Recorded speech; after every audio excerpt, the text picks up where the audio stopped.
নমস্কার নমস্কার নমস্কার নমস্কার নমস্কার নমস্কার নমস্কার আপনাদের সবাইকে সবাইকে সবাইকে নমস্কার জানাচ্ছে আপনাদের সৌমিত্র বসু। সবাইকে অজস্র শুভকামনা জানাচ্ছে, সবাইকে স্বাগত জানাচ্ছে আজকের এই শরণাগত অনুষ্ঠানে এবং সবাইকে শুভ সকাল জানাচ্ছে। শুভ হোক, শুভ হোক, সকলের শুভ হোক, সকলের ভালো হোক, সকলের মঙ্গল হোক, সকলের কল্যাণ হোক, ভালো হোক, ভালো হোক, ভালো হোক। বেনি মাধবশীলের পঞ্জিকা অনুযায়ী আজকের দিনটার কথা বলি। আজকে 6ই আষাঢ় 1432, ইংরেজির 21শে জুন 2025, শনিবার। আজ একাদশী। সূর্যোদয়ের সময় ভোর 4:55, সূর্যাস্তের সময় সন্ধে 6:23। নক্ষত্র অশ্বিনী। আজকে জন্মে মেষ রাশি, ক্ষত্রিয় বর্ণ, মতান্তরে বৈশ্য বর্ণ, দেবগণ।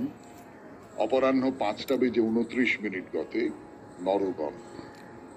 আমাদের হোয়াটসঅ্যাপে চিঠি পাঠাবার নাম্বার 9831922927। চিঠির গোড়ায় অতি অবশ্যই SG লিখবেন। আর সামনের বৃহস্পতিবারের জন্য চিঠি লিখতে কোমর বাঁধুন। সামনের বৃহস্পতিবারের চিঠির বিষয় খুব সহজ। রথের মেলা, ছোটবেলায় হতে পারে, বড় বেলায় হতে পারে। রথের মেলা দেখার অভিজ্ঞতা। রথ বললে রথের মেলা, এই কথাটা মনের মধ্যে জাগবেই। আর রথের মেলা বললে আরো অনেক কিছু আমার মনের মধ্যে জাগে। কড়া মিষ্টির জিলিপি, পাঁপড় তো বটেই, এটা ওটা কেনা, রান্নাবাটির খেলনা কেনা, এই সমস্ত তো ছিলই ছোটবেলা। তো এইসব নিয়ে রথের মেলা, তাই নিয়ে আগামী মঙ্গলবার সন্ধে 6টার ভেতর আপনাদের 250 শব্দের মধ্যে লেখা চিঠি যেন আমাদের দপ্তরে পৌঁছে যায়। আমরা একটু স্মৃতির মধ্যে, মেলার মধ্যে, মিলনের মধ্যে অবগাহন করব। এবারে তাহলে আজকের অনুষ্ঠান সম্পর্কে বলি। প্রথমে পুরাণ চিরন্তন। পুরাণ চিরন্তনে দীর্ঘদিন ধরে যে নিয়ে কথা বলছি সেটা হচ্ছে পুত্রের নানান রকমের ধরন। তো তাই নিয়ে আমরা কৃত্রিম পুত্র, স্বয়ং দত্ত পুত্র, এইসব বলতে বলতে সুনক্ষেপের কথায় চলে এসেছি। সুনক্ষেপ এই একাধিক রকমের পুত্র, তার মধ্যে স্বয়ং দত্ত পুত্র হতে পারে, কৃত্রিম পুত্র হতে পারে, নানান উদাহরণ আর কি বলতে পারেন। তো সেই সুনক্ষেপের গল্পের মধ্যে প্রবেশ করব আমরা। তারপর চলে যাব স্বামী বিবেকানন্দের রচনা থেকে পাঠ, কর্মজীবনে বেদান্ত, 3য় পর্ব। অতঃপর ঠাকুর শ্রী রামকৃষ্ণ পরমহংসদেবের কথামৃত থেকে পড়ে শোনাবো। স্বামী গোকুলানন্দজির রচনা পড়ে শোনাবো। মানসিক চাপ জয় করার উপায় নিয়ে তার অত্যন্ত মূল্যবান রচনা আমার নিজের মনে হয়। যে কারণে মূল্যবান বলছি আমি, সেটা হচ্ছে গোকুলানন্দজি মনোবিজ্ঞানী এবং গোকুলানন্দজি একজন সন্ন্যাসী। এই মনোবিজ্ঞান এবং সন্ন্যাসীর অভিজ্ঞতা বা সন্ন্যাসীর যে দর্শন, এই দুটো একসঙ্গে মিশে গেছে তার লেখার মধ্যে। এইটা একটা খুব গুরুত্বপূর্ণ কথা বলে আমার নিজের মনে হয়েছে। নিছক বিজ্ঞানী নন, নিছক সন্ন্যাসী নন। তারপরে আপনাদের চিঠিপত্র এবং শেষে মহাপুরুষের কথা। কনফুসিয়াসের কথা শেষ হয়ে গেছে। নতুন মহাপুরুষ কার কথা বলবো সেটা আপাতত একটু উদ্বেগের মধ্যে রাখি আপনাদের, কেমন? তাহলে একটু গান শুনি, গানের পর পুরাণ চিরন্তন। 92.7 বিগ FM এ শরণাগত অনুষ্ঠানে এখন সুনক্ষেপের কথা বলবো। সুনক্ষেপের যে গল্পটা আপনাদের বলিনি, বাদ দিয়ে গেছি, এখন সেইটা বলবো। সেটা হচ্ছে, আপনারা তো এটা জানেন যে সুনক্ষেপকে তার বাবা বিক্রি করে দিয়েছেন। সেই তারপরে যজ্ঞের সময় সুনক্ষেপ যখন তাকে বলি দেওয়া হবে, মনে পড়ছে নিশ্চয়ই সেই গল্প। সুনক্ষেপ তো এক মনে দেবতাদের কাছে প্রার্থনা করছে। এটা বশিষ্ঠ সংহিতায় এটা আছে। তো বলছেন যে দেবতাদের স্তব করছেন, তো দেবতারা সন্তুষ্ট হয়েছেন, সন্তুষ্ট হয়ে সুনক্ষেপকে বন্ধন মুক্ত করে দিয়েছেন। তখন ঋত্বিকেরা যারা সেই যজ্ঞানুষ্ঠান করছিলেন, তাদের সকলেরই খুব মায়া হয়েছে। তো এই ছেলেটাকে দেখে মায়া হয়েছে, এমনিটা একটা ফুটফুটে বাচ্চা ছেলে, তাই দেখে মায়া হওয়ারই কথা। তার উপর বাবা মা কি পরিমাণে নিষ্ঠুর যে এই ছেলেটাকে দারিদ্র্যের কারণে দারিদ্র সমস্ত গুণকে নাশ করে, সে তো আমরা জানি। কিন্তু এই দারিদ্র্যের কারণে ছেলেটাকে বিক্রি করে দিয়েছে। কেন না, এই ছেলেটাকে বলি দেওয়া হবে। শুধু তাই নয়, মনে করিয়ে দিই, যখন বলিতে ওকে হাড় কাঠে বাঁধবার জন্য কাউকে পাওয়া যাচ্ছিল না, তখন ওই সুনশ্বেপের বাবা এসে সেই কাজটা করেছে, তার বদলে গাভী নিয়েছে। যখন বলি দিতে কেউ রাজি হচ্ছে না, তখন বাবা বলেছে যে আচ্ছা ঠিক আছে আমি বলি দিয়ে দিচ্ছি। এইরকম বাবা। তো এইরকম বাবার কাছে কোনো ছেলে থাকতে পারে? কোনো ছেলে বাবার এই পরিচয়টা পাবার পরেও সেই বাবার অনুগত হয়ে থাকতে পারে? অসম্ভব, তো অসম্ভব। তো ঋত্বিকেরাও বুঝতে পেরেছেন সেটা। ঋত্বিকেরাও সকলে বলছেন যে একে আমি পুত্র হিসেবে গ্রহণ করছি বলে সব ঋত্বিকই বলছেন যে আমি একে পুত্র হিসেবে গ্রহণ করবো। আরেকজন বলছেন না না না না আমি নিচ্ছি। তখন একজন ঋত্বিকদের বলছেন যে আপনারা সকলেই একে পুত্র হতে বলছেন, তা একজনের পক্ষে বহু মানুষের পুত্র হওয়া সম্ভব? তার চেয়ে বরং এইটা হোক যে এই বালক যার পুত্র হতে চায় তারই পুত্র হোক। দেখুন ব্যাপারটা কি, অনেকে মিলে একটি ছেলেকে চাইছে, সেক্ষেত্রে কি হবে? সেক্ষেত্রে ছেলে যাকে নির্বাচন করবে সে তার পুত্র হবে। আমার একটু আবছা ভাবে একটা অন্য ব্যাপার মনে পড়ে যাচ্ছে, ইদানিং কালের একটা ব্যাপার। সেটা হচ্ছে যে ধরুন বাবা আর মায়ের মধ্যে বিচ্ছেদ হচ্ছে, এবার সন্তান কার কাছে থাকবে? সন্তান যদি একটু বড় হয় তখন আদালত তাকে জিজ্ঞেস করে যে বাবা তুমি কার কাছে থাকতে চাও, বাবার কাছে না মায়ের কাছে? সে ছেলে বললো যে আমি মায়ের কাছে থাকতে চাই, তখন মায়ের কাছে। অর্থাৎ এক্ষেত্রেও কিন্তু এই ছেলেটি ওই স্বয়ং দত্ত হলো, এই যে সন্তানটি স্বয়ং দত্ত হলো, তাই না? মানে আধুনিক যুগেও কিন্তু এর একটা প্রকাশ কোথাও আছে। শুনছেন পুরাণ চিরন্তন পুত্রের কথা 92.7 বিগ FM এ শরণাগত অনুষ্ঠানে। আরো কথা বলবার জন্য ফিরে আসছি গানের পর। পুত্র হতে চাইল এবং সুনশ্বেপ বিশ্বামিত্রের স্বয়ংপাগত পুত্র বা স্বয়ং দত্ত পুত্র সেইটা হলেন। এরপর আর এক ধরনের পুত্রের কথা বলবো আপনাদের। সেই পুত্রকে বলে সহোড় পুত্র। সহোড়, সেই ব্যাপারটা কি?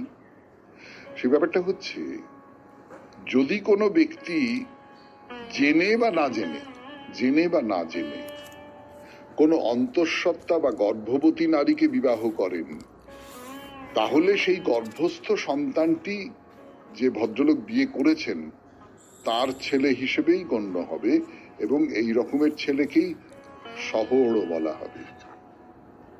তার মানেটা কি দাঁড়ালো? তার মানেটা দাঁড়ালো যে আগে থেকেই যে কন্যাকে বিয়ে করছেন আগে থেকেই সে তার সন্তান সম্ভবা হয়ে আছে, এইরকম একটা অবস্থায় তাকে বিয়ে করা হয়েছে। তখন ওই যে ছেলেটি হবে তার কি পরিচয় হবে? তার পিতৃ পরিচয় কি হবে? তখন তাকে সহোড় বলা হবে।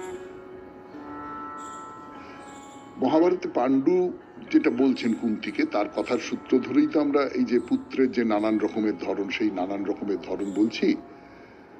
তো পাণ্ডুর বক্তব্যে এইরকম ছেলের নাম মাত্র উল্লেখ আছে। তো গর্ভবতী অবস্থায় যার মায়ের বিয়ে হয়েছে সেই বিবাহিতা মায়ের পুত্রটি বিবাহকারী পুরুষের সহোড় পুত্র। এই হলো আরেক ধরনের পুত্রের সংজ্ঞা। এবং তারপরে যে পুত্রের কথা বলবো আপনাদের তাকে বলে জ্ঞাতি রেতা। জ্ঞাতি রেতা পুত্র। নিজের ভাই বা জ্ঞাতি ভাইয়ের পুত্রকেও নিজের পুত্র হিসেবে গ্রহণ করতে পারেন কেউ, এবং সেই পুত্র প্রকারের নাম হচ্ছে জ্ঞাতি রেতা পুত্র। এবং স্মৃতিশাস্ত্রে এইরকম বিধান রয়েছে যে সমস্ত ভাইদের মধ্যে যদি একজনেরই শুধু একটি ছেলে থাকে তবে সেই ছেলেকে দিয়েই সমস্ত ভাইরা পুত্রবান হয়েছে বলে মনে করতে হবে। একথা মনু বলছেন। একে বলে জ্ঞাতি রেতা পুত্র, অর্থাৎ আমার জ্ঞাতির মধ্যে একজনের পুত্র, সে আমারও পুত্র। শুনলেন পুরাণ চিরন্তন 92.7 বিগ এফএম এ শরণাগত অনুষ্ঠানে। এরপর গানের পর কর্মজীবনে বেদান্ত তৃতীয় পর্ব স্বামী বিবেকানন্দের রচনা থেকে পড়ে শোনাই আপনাদের। গান শেষ করে ফিরে এলাম আমি, আপনাদের সৌমিত্র বসু। 92.7 বিগ এফএম এ শরণাগত অনুষ্ঠান শুনছেন। স্বামী বিবেকানন্দের রচনা থেকে পড়ে শোনাচ্ছি কর্মজীবনে বেদান্ত তৃতীয় পর্ব। যতটা পড়েছিলাম তারপর থেকে খুব গুরুত্বপূর্ণ কথা, যুক্তির কথা। অতএব আমাদিগকে যুক্তি অনুসরণ করিতে হইবে, আর যাহারা যুক্তির অনুসরণ করিয়াও কোনো বিশ্বাসেই উপনীত হয় না, তাহাদের প্রতিও আমাদিগকে সহানুভূতি দেখাইতে হইবে।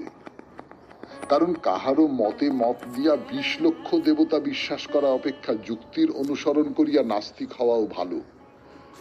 আমরা চাই উন্নতি, বিকাশ, প্রত্যক্ষানুভূতি। কোন মত অবলম্বন করিয়াই মানুষ বড় হয় নাই। কোটি কোটি শাস্ত্র আমাদিগকে পবিত্র হইতে সাহায্য করে না। ঐরূপ হইবার একমাত্র শক্তি আমাদের ভিতরেই আছে।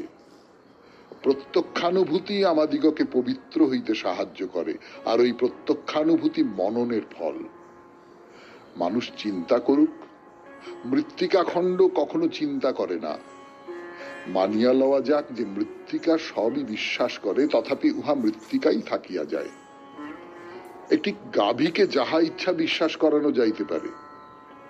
কুকুর সর্বাপেক্ষা বিচার বিবেচনাহীন জন্তু।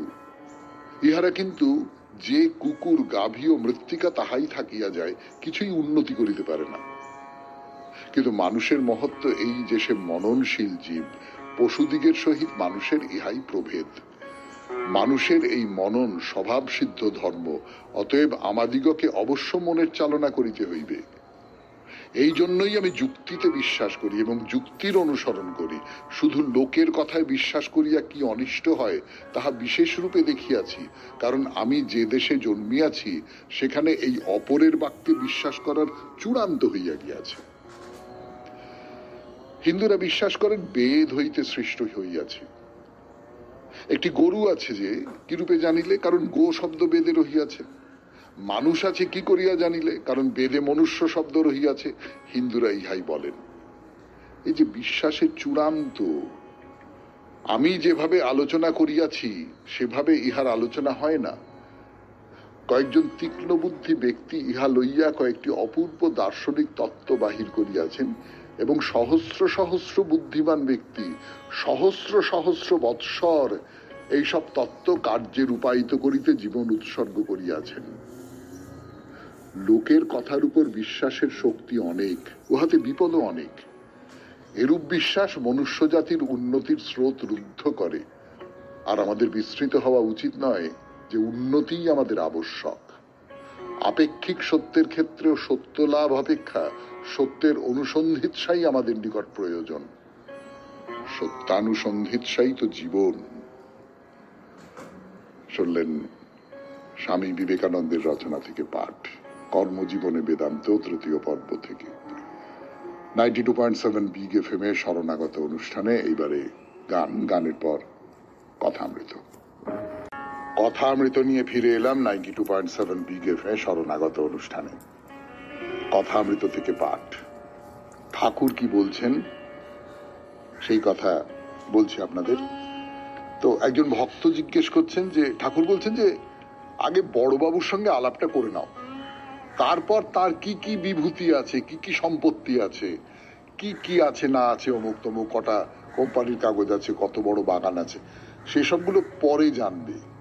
কিন্তু আগে যে করে হোক বড়বাবুর সঙ্গে দেখাটা করে নাও, মানে আগে ঈশ্বরকে অনুভব করে নাও, ঈশ্বর দর্শনটা করে নাও আগে। তো ভক্ত বলছেন যে এই বড়বাবুর সঙ্গে আলাপটা কি করে হবে, ঈশ্বর দর্শনটা কি করে হবে? তা ঠাকুর বলছেন কর্ম চাই, সাধন চাই। ওই ঈশ্বর তো আছেন বলে বসে থাকলে হবে না, তার কাছে যেতে হবে। কি করে যাবে? নির্জনে তাকে ডাকো, প্রার্থনা করো, দেখা দাও বলে, ব্যাকুল হয়ে কাঁদো। আরে কামিনী কাঞ্চনের জন্য পাগল হয়ে বেড়াতে পারো, তবে তার জন্য একটু পাগল হও।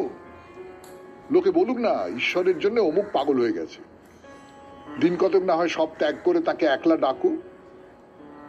শুধু তিনি আছেন বলে বসে থাকলে কি হবে?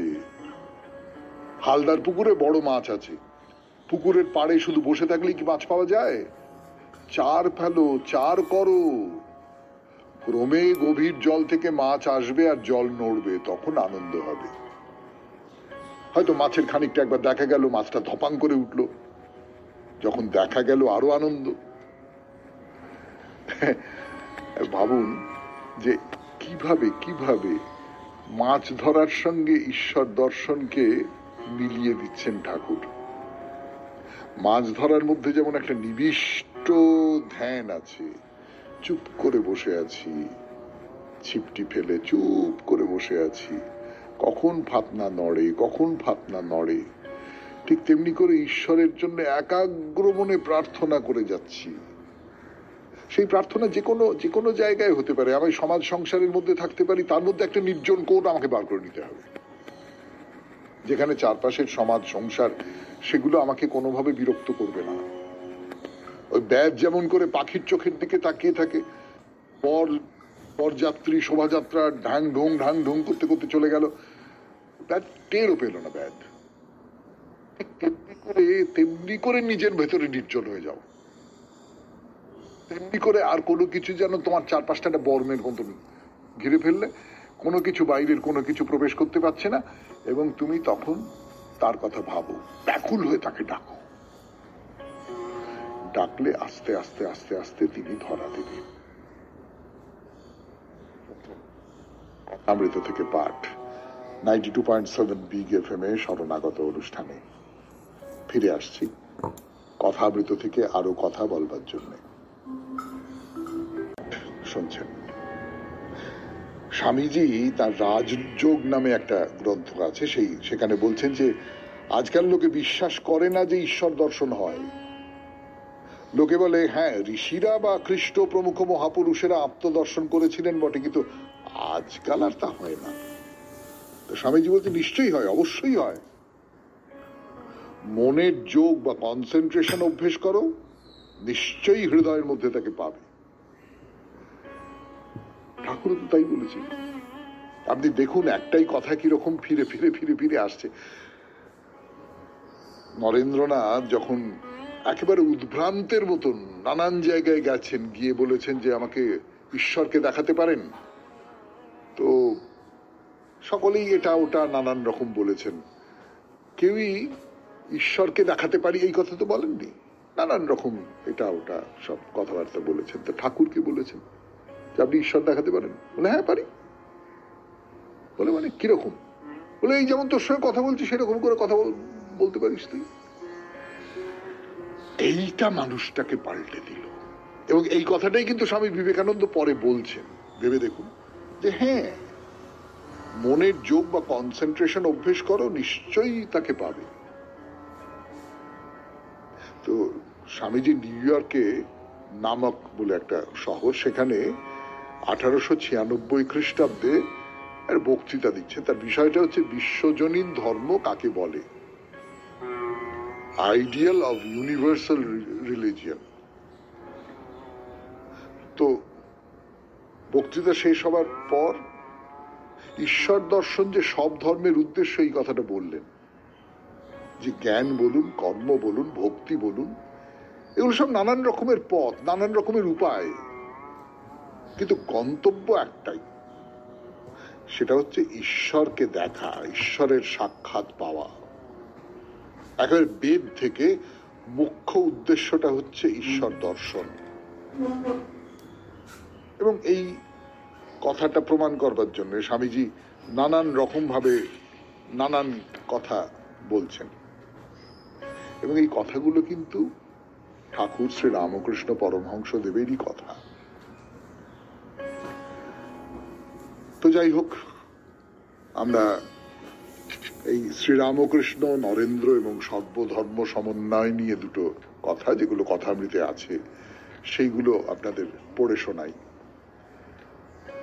নরেন্দ্র এবং অন্যান্য যারা যুবক, তারা একটা জিনিস দেখে খুব অবাক হয়েছিলেন এবং সত্যি সত্যি অভিভূত হওয়ার মতোই কথা।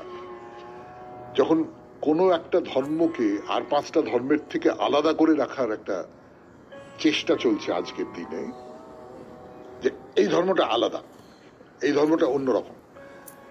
সেই সময়ে ঠাকুর শ্রী রামকৃষ্ণ পরমহংসদেব তিনি বলছেন সব ধর্মে সত্য আছে।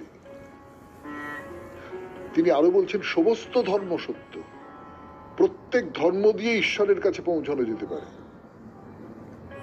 একদিন 1882 খ্রিস্টাব্দের 27 অক্টোবর কেশবচন্দ্র ওই কোজাগরী লক্ষ্মী পুজোর দিন দক্ষিণেশ্বরে ঠাকুর শ্রী রামকৃষ্ণকে স্টিমারে করে দেখতে নিয়ে গিয়েছিলেন এবং তাকে তুলে নিয়ে কলকাতায় ফিরে আসছেন। পথে জাহাজের উপর অনেক বিষয়ে কথা হয়, তো এই সর্বধর্ম সমন্বয়ের কথা তখন উঠে পড়েছিল। ঠাকুর বলছেন,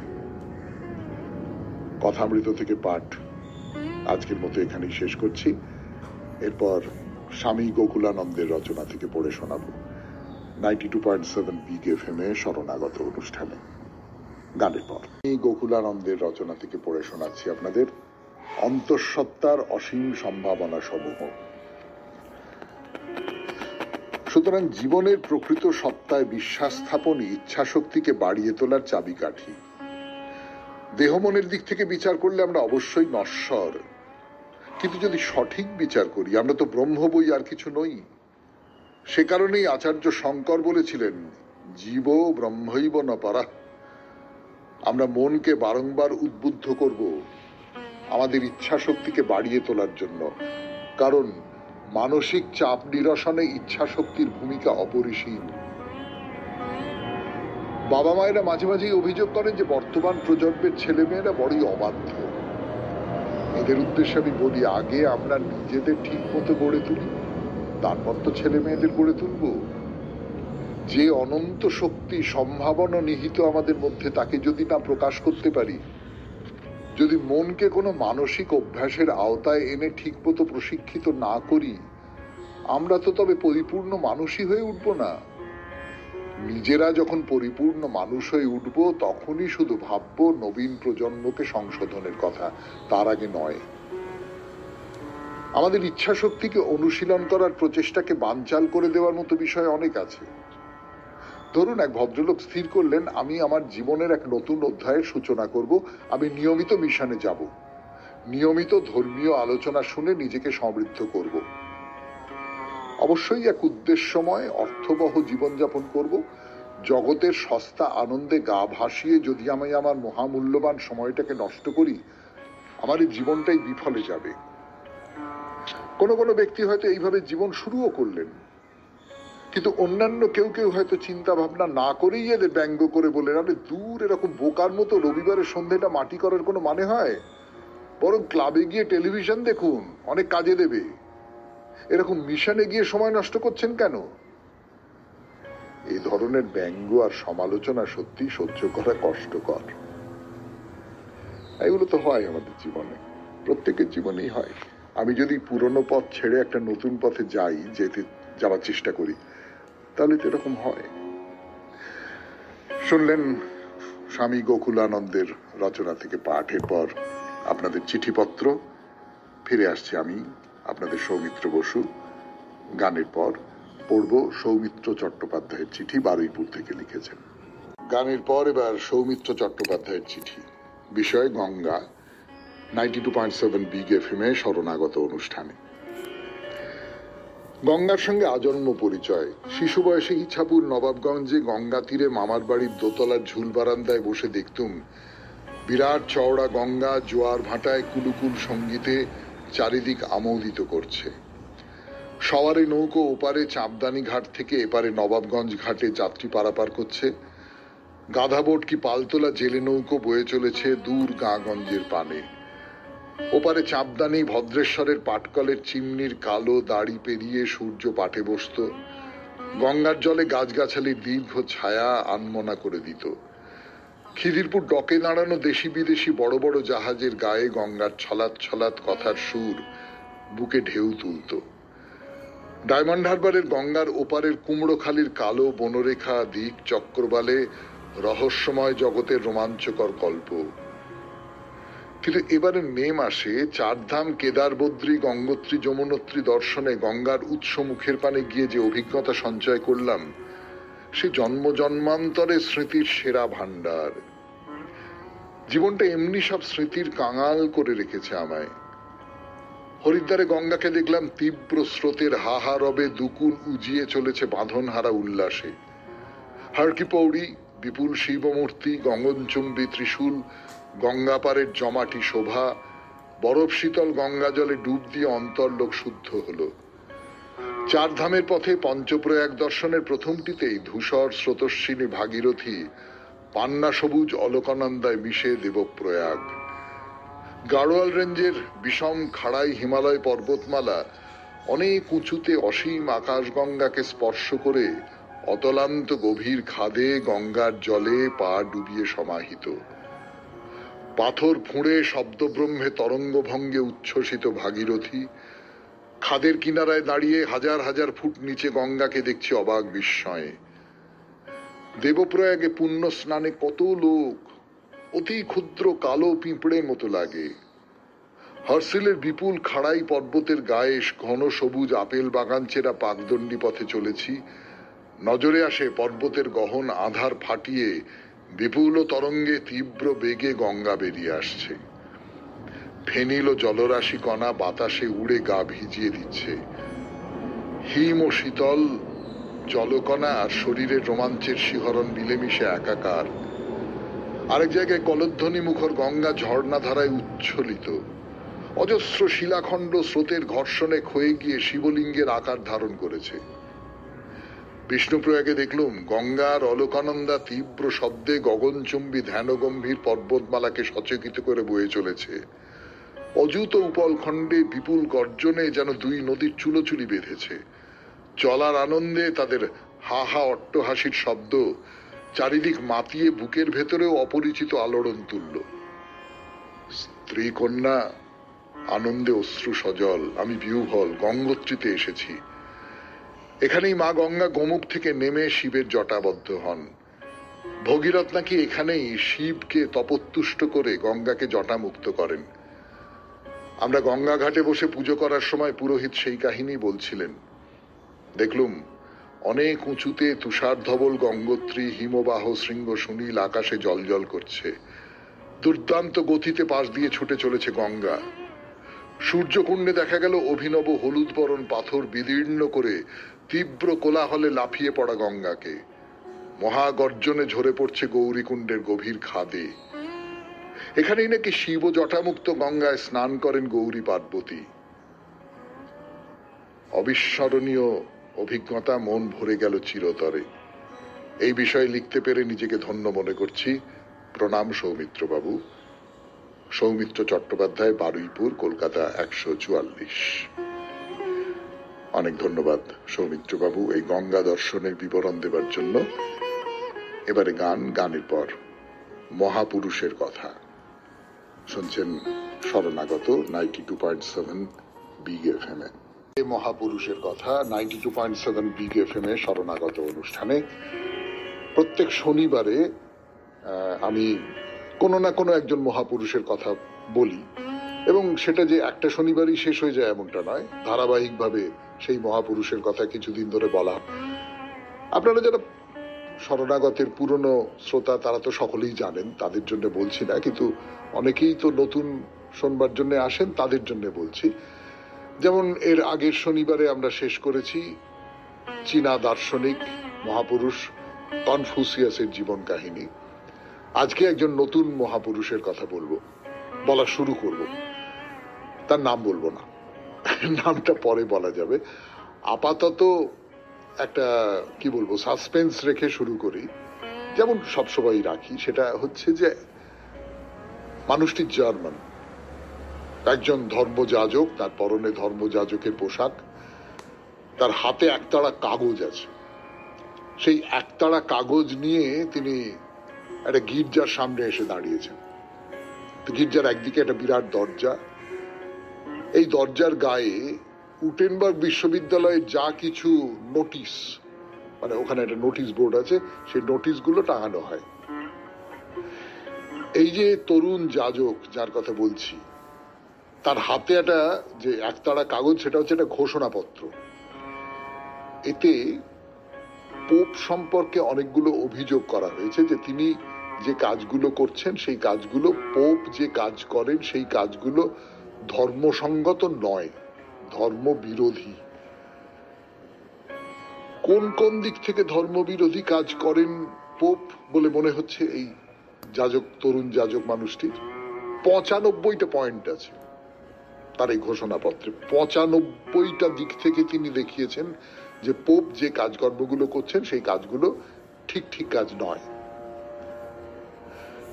তো এই যে ঘোষণাপত্র, এই যে প্রতিবাদ পত্র, এইটা একেবারে প্রায় বলতে পারেন গোটা ইউরোপ জুড়ে একটা ঝড় তুলে দিল। এ হচ্ছে ধরুন আপনার পঞ্চদশ শতাব্দীর শেষ বা ষোড়শ শতাব্দীর গোড়া, এইরকম সময়কার ইউরোপ। ফলে চিরকাল ধরে পোপ হচ্ছেন খ্রিস্টান সমাজের একেবারে সর্বোচ্চ জায়গায় রয়েছেন তিনি, কিন্তু সেইটাকে কেউ তার মুখোমুখি দাঁড়িয়ে তার প্রতিবাদ করছে, তাকে চ্যালেঞ্জ করছে। এবং এই যে চ্যালেঞ্জটা যিনি করলেন, আর তার নামটা গোপন করে রাখবো না, তার নাম হচ্ছে মার্টিন লুথার। এই মার্টিন লুথারের জীবন কাহিনী বলবো আপনাদের, কিন্তু তার আগে তার একটা পটভূমি বলে নেওয়া খুব দরকার, যে সেই সময়কার যে খ্রিস্টান জগৎ, তার সত্যিকারের চেহারাটা ঠিক কিরকম ছিল। তো যীশু খ্রিস্ট জন্মাবার পর ধরুন 1500 বছর পরে যীশু খ্রিস্টের জীবন, বাইবেলের মহান যে আদর্শ, তাতে উদ্বুদ্ধ হয়ে সমস্ত ইউরোপের মানুষ খ্রিস্টান ধর্ম গ্রহণ করেছিল। তখন খ্রিস্টান ধর্মযাজক যারা ছিলেন তাদের জীবন ছিল সৎ, পবিত্র, এবং তাদের নেতা ছিলেন ধর্মগুরু পোপ। যেটা হয় সেটা হচ্ছে যে কোনো একজন মানুষ তিনি একটা ধর্মমত প্রচার করেন, প্রকাশ করেন, সেই তাকে অনেকে মেনে নেন এবং একটা শুদ্ধ, শান্ত, পবিত্র একটা জীবন যাপনের কথা বলেন। তো তারা যে কোনো ধর্মই তাই বলে। এবার আস্তে আস্তে আস্তে আস্তে যত দিন যায় তত ধর্মের ওই যে পবিত্রতার জায়গাটা, সেইটার ভেতরে নানান রকমের সমস্ত গন্ডগোল ঢুকতে থাকে। তার ফলে যেটাকে অবক্ষয় বলে আর কি, তো খ্রিস্টান জগতে এইরকম নানান অবক্ষয় দেখা দিল। এই যে যাজক সন্ন্যাসী, তারা একটা পবিত্র উন্নত জীবন যাপন করতেন, তার ভেতরে নানান রকমের সমস্ত বিলাস, ভোগ, পাপ, অনাচার, এই সমস্ত আস্তে আস্তে আস্তে আস্তে ঢুকতে লাগলো। অর্থাৎ মানুষ নিজেকে শুদ্ধ করতে পারে, পবিত্র করতে পারে নিজের ওপর জোর করে, নিজের যে প্রকৃতি, নিজের যে শরীর, নিজের যে রিপু, তার উপর জোর করে। এই জোরটা সব মানুষ পারে না। পরে কতগুলো প্রথা, কতগুলো নিয়ম পালনের জায়গায় চলে যায়, তখন জোরটা আস্তে আস্তে হারিয়ে যেতে থাকে এবং তখনই অবক্ষয় শুরু হয়। সেই রকম একটা অবক্ষয়ের মুহূর্তে এসেছিলেন আমাদের মার্টিন লুথার। তার কথা বলতে বসেছি 92.7 বিগ FM এ শরণাগত অনুষ্ঠানে। আরো কিছু কথা বলবো আজকে গানের পর। যেটা বলছিলাম আপনাদের, যে খ্রিস্টান সমাজের মধ্যেও, খ্রিস্টান যারা ধর্মগুরু, তাদের মধ্যেও নানান রকমের অনাচার, নানান রকমের ভোগ, নানান রকমের অপবিত্রতা, অবক্ষয় সমস্ত দেখা দিয়েছে। এবং যেটা হয় সব ধর্মের ক্ষেত্রেই হয়, যে তারা বাইবেলের তাদের মতন করে নানা রকম ব্যাখ্যা করছেন, এবং এই ধর্ম যখনই তার যে উদার আদর্শ থেকে স্খলিত হয়, তখনই সে নানা রকম নিয়ম তৈরি করে। যে কোনো পুরনো ধর্মে এরকম নিয়ম থাকে, আমাদের এই হিন্দু ধর্মের মধ্যেও নানান রকমের ওরকম সব নিয়ম টিয়ম আছে। এবং এই জনগণকে খানিকটা ঠকানোর জন্য টাকা পয়সা রোজগার করা যাবে, তারা প্রচার করলেন যে পোপ মানুষের সমস্ত পাপ মুক্ত করে তার স্বর্গে যাবার পথ খুলে দিতে পারেন। পোপকে একটা টাকা দিতে হবে, পোপ তাদের সব পাপ থেকে মুক্ত করে দেবেন। হিন্দু ধর্মের সঙ্গে খানিকটা মেলে কি? যে আপনি অমুকটা করুন, এই পুজো করুন, আমাকে এই দক্ষিণা দিন, তার বদলে আপনি পাপ থেকে মুক্ত হয়ে যাবেন, বা আপনি অমুক মন্দিরে গিয়ে এই রকম মানত করুন এবং এই সব এত টাকা পয়সা ইত্যাদি ইত্যাদি বা যা হোক কিছু দিন, সোনা দানা দিন, তার বদলে আপনি সমস্ত পাপ থেকে মুক্ত হয়ে যাবেন। তো ঠাকুর শ্রী রামকৃষ্ণ পরমহংসদেব কি বলতেন, বলতেন যে ওই যখন গঙ্গা চান করতে যায় মানুষে, তখন পাপগুলো সব গঙ্গার ধারে যে গাছ আছে সেই গাছের উপর চড়ে বসে থাকে, ঘাট থেকে উঠে গাছের উপর চড়ে বসে থাকে। গঙ্গার চানটা করলো, সব পাপ মুক্ত হলো, আবার ফেরবার সময় পাপগুলো গাছ থেকে নেমে ঘাড়ের উপর চড়ে বসে যায়। তো সেই রকম ব্যাপার আর কি, যে টাকা পয়সা দাও, তোমাকে পাপ থেকে মুক্ত করে দেবো। আর তাছাড়া এটাও সবসময় হয়, আমাদের দেশে হয়েছে, মানে সব ধর্মের ক্ষেত্রেই হয়। ধর্মটা যখন একটা প্রতিষ্ঠান হয়ে ওঠে, অনেক মানুষ সেই ধর্ম মানছে, তো তখন রাজনৈতিক শক্তি, রাজা ধরুন, সেই রাজা সেই ধর্ম গুরু তার সঙ্গে একটা সম্পর্ক তৈরি করেন, এবং ওই যে ধর্মগুরু তিনিও কিন্তু একটা ক্ষমতার কেন্দ্র হয়ে উঠেছেন, রাজা সেই ক্ষমতাটাকে ব্যবহার করেন। ধর্মীয় প্রতিষ্ঠানকে শাসন ক্ষমতা কেমন করে ব্যবহার করে তার বেশ কিছু নিদর্শন আপনারা দেখতে পাচ্ছেন, আপনাদের চারপাশে দেখতে পাবেন, ইতিহাস ঘেঁটে, হয়তো বর্তমানের মধ্যেও। তার ফলে যা হয় আর কি, প্রভূত পরিমাণে পাপ, প্রভূত পরিমাণে ব্যভিচার, এই সমস্ত কিছুতে একেবারে খ্রিস্টান সমাজ যাকে বলে ছেয়ে গেছে।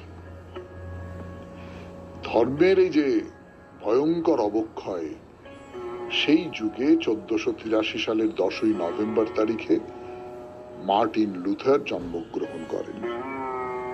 তার কথা বলবো আবার আগামী সপ্তাহে, এই মহাপুরুষের কথা পর্যায়ে শনিবার। তাহলে আজকের মতো শেষ করি শরণাগত। আমাদের হোয়াটসঅ্যাপে চিঠি পাঠাবার নাম্বার 9831922927। চিঠির গোড়ায় অতি অবশ্যই SG লিখবেন। আর সামনের বৃহস্পতিবারের চিঠি বিষয় তো নিশ্চয়ই মনে আছে, রথের মেলা। রথের মেলা নিয়ে আপনার অভিজ্ঞতার কথা। তাহলে আজকের মতো বিদায়। সবাই খুব ভালো থাকবেন, আনন্দে থাকবেন। নমস্কার নমস্কার নমস্কার নমস্কার নমস্কার নমস্কার নমস্কার নমস্কার। আপনাদের সবাইকে সবাইকে সবাইকে নমস্কার জানাচ্ছে আপনাদের সৌমিত্র বসু। সবাইকে অজস্র শুভকামনা জানাচ্ছে, সবাইকে স্বাগত জানাচ্ছে আজকের এই শরণাগত অনুষ্ঠানে, এবং সবাইকে শুভ সকাল জানাচ্ছে। শুভ হোক, শুভ হোক, সকলের শুভ হোক, সকলের ভালো হোক, সকলের মঙ্গল হোক, সকলের কল্যাণ হোক, ভালো হোক, ভালো হোক, ভালো হোক। বেনি মাধবশীলের পঞ্জিকা অনুযায়ী আজকের দিনটার কথা বলি। আজকে 6ই আষাঢ় 1432, ইংরেজির 21শে জুন 2025, শনিবার। আজ একাদশী। সূর্যোদয়ের সময় ভোর 4:55, সূর্যাস্তের সময় সন্ধে 6:23। নক্ষত্র অশ্বিনী। আজকে জন্মে মেষ রাশি, ক্ষত্রিয় বর্ণ, মতান্তরে বৈশ্য বর্ণ, দেবগণ। অপরাহ্ন 5:29 গতে নরগণ। আমাদের হোয়াটসঅ্যাপে চিঠি পাঠাবার নাম্বার 9831922927। চিঠির গোড়ায় অতি অবশ্যই SG লিখবেন। আর সামনের বৃহস্পতিবারের জন্য চিঠি লিখতে কোমর বাঁধুন। সামনের বৃহস্পতিবারের চিঠির বিষয় খুব সহজ, রথের মেলা। ছোটবেলায় হতে পারে, বড় বেলায় হতে পারে। রথের মেলা দেখার অভিজ্ঞতা। রথ বললে রথের মেলা, এই কথাটা মনের মধ্যে জাগবেই। আর রথের মেলা বললে আরো অনেক কিছু আমার মনের মধ্যে জাগে। কড়া মিষ্টির জিলিপি, পাঁপড় তো বটেই, এটা ওটা কেনা, রান্নাবাটির খেলনা কেনা, এই সমস্ত তো ছিলই ছোটবেলা। তো এই সব নিয়ে রথের মেলা। তাই নিয়ে আগামী মঙ্গলবার সন্ধে 6টার ভেতর আপনাদের 250 শব্দের মধ্যে লেখা চিঠি যেন আমাদের দপ্তরে পৌঁছে যায়। আমরা একটু স্মৃতির মধ্যে, মেলার মধ্যে, মিলনের মধ্যে অবগাহন করব। এবার তাহলে আজকের অনুষ্ঠান সম্পর্কে বলি। প্রথমে পুরাণ চিরন্তন। পুরাণ চিরন্তনে দীর্ঘদিন ধরে যে নিয়ে কথা বলছি সেটা হচ্ছে পুত্রের নানান রকমের ধরন। তো তাই নিয়ে আমরা কৃত্রিম পুত্র, স্বয়ং দত্তপুত্র, এইসব বলতে বলতে সুনক শেফের কথায় চলে এসেছি। সুনক শেফ এই একাধিক রকমের পুত্র, তার মধ্যে স্বয়ং দত্ত